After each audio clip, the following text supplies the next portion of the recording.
अत्यंत परखड भाषेमध्ये हसत खेळत प्रेमाने आपल्या कार्यकर्त्यांना पदाधिकाऱ्यांना केलेले आहेत आणि त्यांनी हात वर करून समर्थन त्याला दिलेलं आहे. केंद्रीय समिती मागच्या अनेक दिवसांपासून काम करत होती, त्याचा अहवाल समोर ठेवल्यानंतर आजचे हे आदेश जे ते देण्यात आलेले, त्यामुळे तुम्ही केलेला संपूर्ण जो अहवाल आहे त्याच्यानंतर आजची बैठक आहे. बिलकुल आहे, ते अहवाल सगळ्यांचा झाला, आमच्या सगळ्या कमिटीचा. त्याच्यानंतर साहेबांनी केलेल्या सूचना आहेत. मला असं त्या सूचनांचं नक्की आमचे पदाधिकारी पालन करतात. अशी माहिती मिळते की जुने जे पदाधिकारी आहेत त्यांना ऍक्टिव्ह मोडमध्ये बिलकुल सगळेच पदाधिकारी जे आजही घरात बसलेले आहेत तर आपल्या पक्षासोबत आहेत, त्या सगळ्या पदाधिकाऱ्यांनी सोबत घ्यायच्या सूचना केलेल्या आहेत. 20 वर्षानंतर आम्ही बंधू एकत्र आलोय, त्याच्यावरून वाद करू नका असं काही म्हटल्याची माहिती समोर येते.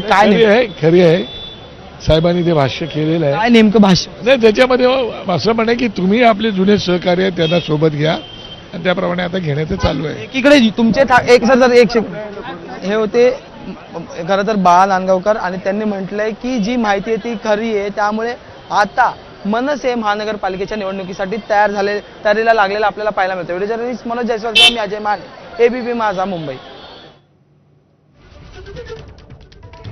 आपले प्रतिनिधी अजय माने यांनी नेते बाळा नांदगावकर यांच्याशी संवाद साधला आणि आज पुन्हा